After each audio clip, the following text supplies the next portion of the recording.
कल से नोट्स बनाऊंगी, कल क्या मैं पार्टी में जाऊंगी। जिसके पास भी ऐसे क्वेश्चंस हैं और जो सीखना चाहता है कि इंग्लिश में इन सेंटेंसेस को बोला कैसे जाता है, तो बिना देरी के ये वीडियो है सिर्फ आपके लिए और इस वीडियो में बने रहिएगा, जिसमें आज हम सीखेंगे फ्यूचर इंडेफिनिट। अगर फ्यूचर इंडेफिनिट में किसी को भी कोई कंफ्यूजन है तो चलिए शुरू करते हैं। सो हेलो गाइस, मेरा नाम है Sakshi, welcome back to my YouTube channel. बिना किसी देरी के वीडियो शुरू करते हैं। जैसा कि आपको पता है, हम डे बाय डे ग्रामर पढ़ रहे हैं और टेंसेस पर हम आ गए हैं फ्यूचर इंडेफिनिट पर।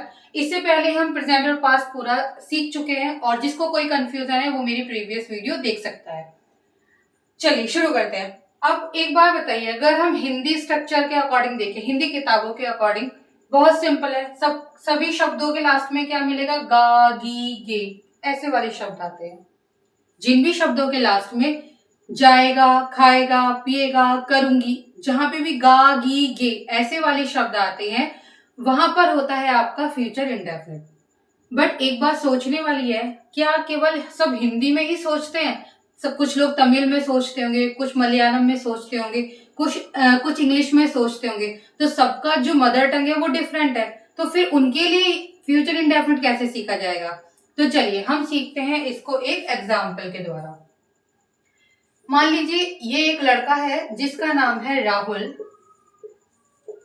और राहुल अभी सोच रहा है कि मैं 5 साल के बाद MBA करके एक जॉब लूंगा। फिर उसने सोचा कि मैं इस जॉब को करने के बाद बहुत सारे पैसे कमाऊंगा। अब ये चीज क्या कर रहा है? ये फ्यूचर के लिए सोच रहा है। तो जब प्रेजेंट में खड़ा हुआ, मतलब वर्तमान में खड़ा होकर कोई इंसान फ्यूचर के बारे में, भविष्य काल के बारे में सोचता है, वही होता है आपका फ्यूचर इंडेफिनिट। अगर हिंदी बुक के अकॉर्डिंग जाएंगे तो वो गा, गी, गे वाले मिल जाएंगे, लेकिन हमें तो अपने और लैंग्वेजेस में भी सीखना जरूरी है ना। तो इसके लिए सबसे पहले क्या, एक थॉट पता चलना चाहिए। तो वो थॉट क्या है कि प्रेजेंट में खड़ा होके जो भी फ्यूचर के बारे में सोचता है, तो वही कहलाता है आपका फ्यूचर इंडेफिनिट। चलिए, ये तो स्ट्रक्चर तो पहचान तो आपको समझ में आ गई, बट इसका कुछ स्ट्रक्चर भी तो होगा कि इन सेंटेंसेस को हम बनाएंगे कैसे। बहुत सिंपल है, देखिए। पॉजिटिव सेंटेंस, पॉजिटिव जैसे कि मैं पहले बता चुकी, सिंपल सेंटेंस, सबसे पहले क्या लगेगा? आपका सब्जेक्ट। अब इसमें आपकी हेल्पिंग वर्ब क्या होगी? विल और शैल। कौन सी होगी? सब्जेक्ट के एकदम क्या लगाएंगे बाद हम? विल या शैल। विल शैल के बाद हमेशा लगाते हैं वर्ब की first form plus object. Object क्या होता है? जो भी हमारे सेंटेंस के लास्ट में बच जाता है। इसके बाद देखते हैं सिंपल सेंटेंस बनाने का स्ट्रक्चर तो हमने देख लिया। अब हम देखते हैं नेगेटिव कैसे बनते हैं। नेगेटिव कैसे बनेंगे? सब्जेक्ट, विल या शैल, इसके बाद नॉट, फिर वर्ब, फिर ऑब्जेक्ट। मैम नॉट क्यों लगाया? नॉट लगाया इसलिए क्योंकि वो नेगेटिव है। नेगेटिव की पहचान ही नॉट है ना। नॉट नहीं लगेगा तो वो तो सिंपल सेंटेंस हो जाएगा।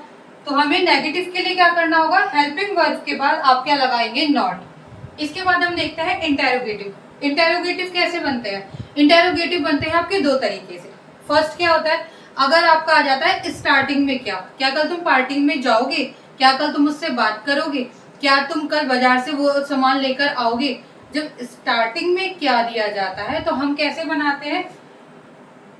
फ्यूचर इंडेफिनिट की जो हेल्पिंग वर्ब है उसको सबसे पहले लेकर आ जाएंगे। और इसके हेल्पिंग वर्ब क्या है? विल और शैल।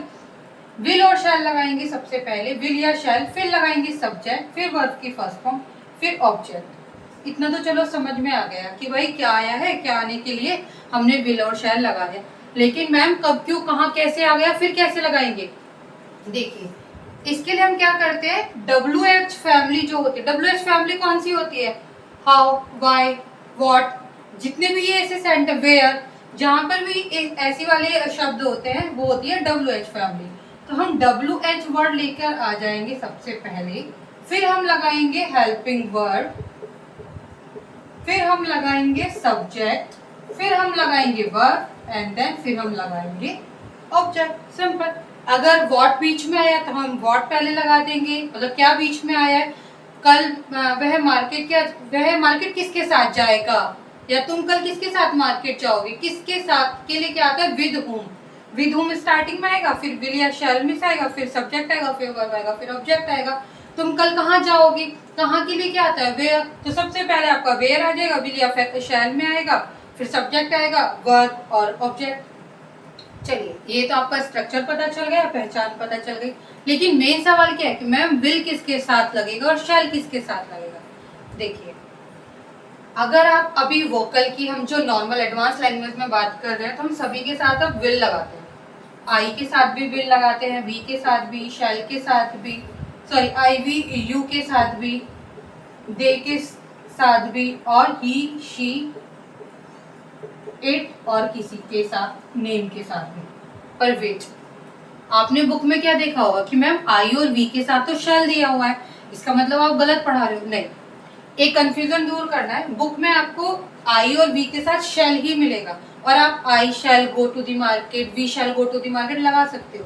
लेकिन बुक जब आपकी छपी तो बुक में जब ये स्ट्रक्चर आया तो जब क्वेश्चन देखा गया तो ठीक है, मतलब जब हम वोकल में हो रहे थे तो ये आया कि हाँ ठीक है आप बोल सकते हो, बट जो एक फ्लुएंसी आती है, बट जो एक अट्रैक्टिव लैंग्वेज लगती है वो नहीं लग रहा था। तो इसलिए क्या बोला गया है कि आप लिखने के लिए अगर राइटिंग कर रहे हो या कोई रिटन टेस्ट दे रहे हो तब आप आई और वी के साथ तो शैल लगाओगे, लेकिन जब आप बातचीत करोगे तो आप क्या लगाओगे, I we you they he she it या किसी नेम के साथ विल ही लगाओगे। ठीक है, I will, you will, he will, she will. ठीक है, एक नेगेटिव और एक लिया है इंटरोगेटिव। पॉजिटिव, मैं कल बाजार जाऊंगा, बहुत सिंपल है ना। सब्जेक्ट क्या है, इसमें सब्जेक्ट है आपका आई, और आई के साथ मैंने क्या बताया था, हम क्या लिखेंगे, आई विल कहाँ जाएंगे, गो टू द मार्केट। अभी कैसे बना, सबसे पहले हमने लगाया सब्जेक्ट, ठीक है, और कब जाएंगे, कल, तो हम लास्ट में क्या लगा देंगे, I will go to the market tomorrow. तो हमने सब्जेक्ट क्या है हमारा आई, और आई के साथ क्या हेल्पिंग वर्ब आएगी, विल, और सब्जेक्ट के बाद हेल्पिंग वर्ब, और उसके बाद क्या है, उसके बाद आएगा आपका वर्ब की फर्स्ट फॉर्म, और जाने की फर्स्ट फॉर्म क्या होती है, गो। गो के साथ आपका जब किसी डेस्टिनेशन पे जाते हैं उसको जोड़ने के लिए हम क्या लगाते हैं, टू दी, और लास्ट में हम कहाँ जा रहे हैं, मार्केट, और कब जाएंगे, कल।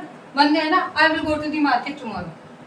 अबे वह तुमसे बात नहीं करेगा, फ्यूचर के लिए बोला, आपने किसी से पूछा उसने क्या कहा, तो अगर सिंपली हम हिंदी में बोल गए यार उसने बोला वो तुमसे बात नहीं करेगा, तो हम इसको कैसे बनाएंगे, सब्जेक्ट है ही के साथ क्या लगेगा, विल। विल के जस्ट बाद क्या बताया था, नॉट, ही विल नॉट क्या नहीं करेगा, बात, he will not talk to you, simple, he will not talk to you. Last अब क्या है, इंटेरोगेटिव, क्या वह डांस नहीं करेगा, तो क्या वह डांस, सॉरी क्या वह डांस नहीं करेगी, गर्ल के बारे में है, तो शी के साथ क्या लगेगा, विल शी नॉट, सबसे पहले हमारा क्या हेल्पिंग वर्ब, फिर सब्जेक्ट, फिर not, will she not dance, कब नहीं करेगी, क्या वह डांस नहीं, will she not dance, dance या डांस बोलते हैं, will she not dance, will she not dance, हो गया ना। अगर वह बोले आपसे वह कहाँ जाएगी, वह कहाँ जाएगी, इसके लिए क्या बनेगा, वह के लिए आपका है, आपका आ गया कहाँ, WH फैमिली वाला बीच में है, सबसे पहले क्या लेके आएंगे हम, WH word, where will she go, where will she go, where will she go, where will she go, where will she go, where will she go, हो गया, स्ट्रक्चर पता चल गया। चलिए अब जल्दी से कुछ सिंपल सेंटेंस की बात करते हैं, आप देखिएगा इसको हमने बात कैसे करनी है। और एक चीज, सिर्फ लिख कर ही मेहनत नहीं करनी है, बोलना ज़्यादा ज़रूरी है, क्योंकि जब बोलेंगे तभी आपका जो फ्लुएंसी है वो आ पाती है।